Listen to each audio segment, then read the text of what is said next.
What's a Gran Coupe? It's a stylish coupe, but more usable in everyday life. It sounds reasonable, but is making a car electric adding to its everyday usability? This is the BMW i4 M50.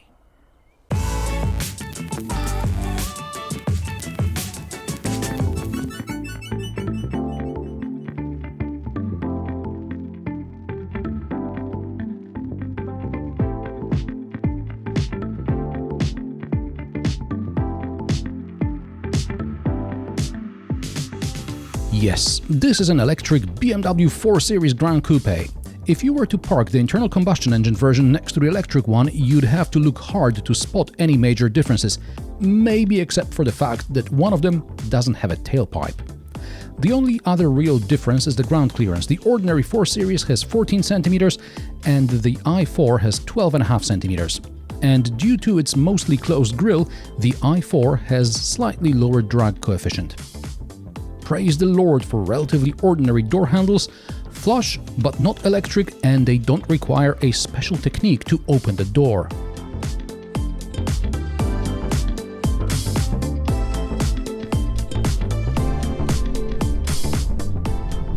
I'll spare you the story about how green BMW i4 production is greener than grass on that Windows XP wallpaper. You'll read about it in the brochure, along with the information that driving an i4 xDrive 40, very long name, you have 47% lower impact on global warming than if you were driving a comparably powerful ordinary car. That's assuming you charge with the average EU energy source. What that means you can see on the diagram on the screen right now. And darn it, I wasn't supposed to talk about this. This is a BMW, it's got M50 in its name, and it's really quick. How quick is it? The BMW i4 M50 should do 0 to 100 km per hour in 3.9 seconds in Sport Boost mode. That's like a Sport Plus mode in a regular car, I guess. This is when the launch control function is activated, but even then I only managed 4.2 seconds. However, 80 to 120 km per hour takes 3.1 seconds in Sport Boost mode and in Comfort mode as well.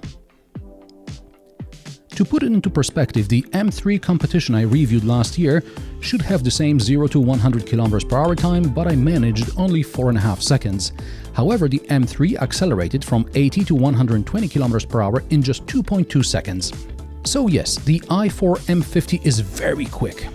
And the i4 xDrive 40 is no slouch either, with performance figures comparable to the 4 Series Gran Coupe 430i. The i4 M50 has 544 horsepower and, wait for it, 795 Nm of torque. Not all the time, only in Sport Boost mode.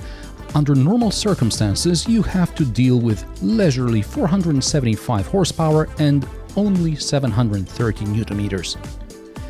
And some interesting recuperation data: if you were to decelerate from around 200 km per hour, the car would recuperate almost 200 kilowatts. For reference, peak charging is 205 kilowatts.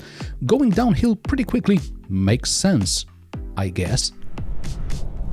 But let's be realistic here, you're not buying a 500 plus horsepower BMW to drive Miss Daisy. I'm not judging, I wouldn't mind having this puppy sideways, but it's not that simple.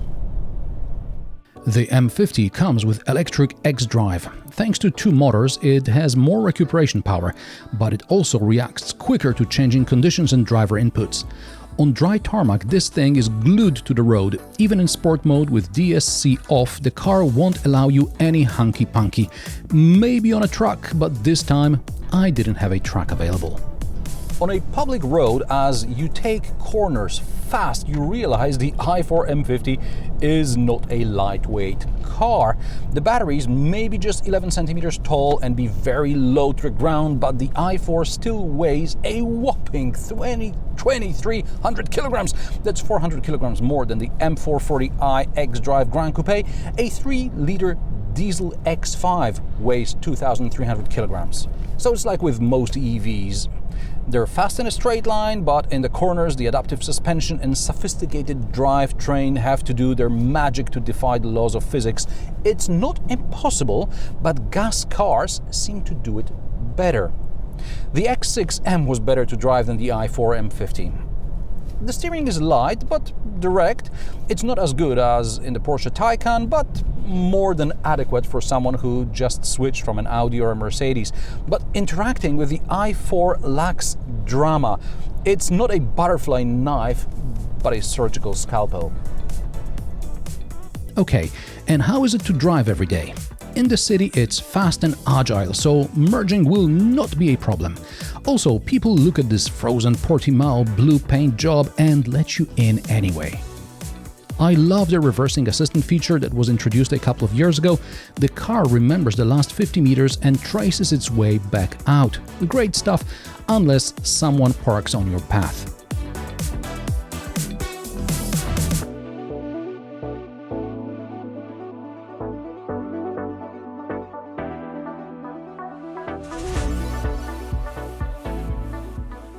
On the open road, there are a bunch of driver aids which should make your drive relaxing. There's adaptive cruise control and lane keeping assist, as well as traffic sign recognition, which can, if instructed, slow you down or speed you up based on the speed limit in the area. There is also adaptive recuperation, which will automatically apply regenerative braking as you enter a lower speed zone or there is a slower vehicle in front of you. All this should make driving an EV hassle-free. But we get to the infrastructure, which in Poland is not as good as in some areas of Western Europe. I encourage you to watch my BMW iX trip into the Alps, where I talk in detail about my charging experience, as well as break down the charging costs and time. Unfortunately, in some countries like Poland, EV infrastructure is lagging behind. There aren't many fast chargers, and they are spread far apart, so it's too far for comfort. There's always a risk one of them may be out of order or in use by someone, and there isn't much of an alternative in the area. Also, the fast chargers in Poland are mainly 50 to 100 kilowatts, which means a long time charging for a car like the i4. There is only a handful of those 200-300 kilowatt chargers in Poland. Last but not least, and I'm still trying to get to the bottom of this, there is no guarantee the charger indicated by BMW will actually work. At the time of filming this, BMW is trying to establish what went wrong and why did I end up at a charging station that was long time out of order. BMW comes with a BMW charging card. This allows you to use various networks and not worry about having many accounts and many apps. It's supposed to work. And in Austria, Germany and Italy, it seemed to work. My experience in Poland, unfortunately, was hardly seamless. And I know there are apps to double and triple check everything before an EV road trip, but if I wanted an adventure, I would buy a Jeep Wrangler and go off-roading. I just needed to get to a place where I couldn't charge, and in order to get there, I needed a particular charger to work, and it didn't, so I had to turn back, drive another 40 kilometers, charge at a different location, and it all cost me 2 hours. Something went wrong in communication between the charging network and the BMW sat-nav. I'll report back as soon as I find out what exactly happened. By the way, average energy use throughout my week with this car was around 25 kilowatt hours per 100 kilometers. BMW promises between 18 and 22.5 kilowatt hours, with theoretical range between 416 and 521 kilometers. Realistically, I think 250, 300, because you want to have some backup in case a charger is out of order. At 140 km per hour, which is the top motorway speed in Poland, the i4 M50 uses around 28 kWh per 100 km. The outside temperature was -3 degrees Celsius. At 120 km per hour, energy consumption dropped below 25 kWh, and when you're off the dual carriageway, you can get around 22 kWh. The infotainment system is BMW's OS 8 with a curved panel and 2 displays. And what was wrong with an instrument cluster and a separate screen like an ordinary BMW 4 Series? After a few thousand kilometers, I drove the BMW iX. The OS 8 now seems a bit less irritating. but I still think BMW is trying to fix something that wasn't broken. Also, certain settings seem to be buried too deep for me to find, like the setting of the state of charge at destination. Displaying route details requires a couple of clicks on the screen, and the climate control settings are also on the screen somewhere here. At least the i4 has an ordinary BMW steering wheel, so the steering wheel heating is on the wheel rather than on the screen like in the BMW iX, where there is a new funky steering wheel and there was no place for heated steering wheel button. Storage, door pockets, cup holders are all typical BMW, although I think they should work on moving the 12-volt socket and the USB port away from the cup holders. I spilled a lot of water on them.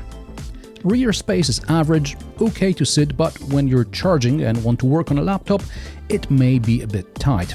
And this elegant falling roofline eats into the headroom.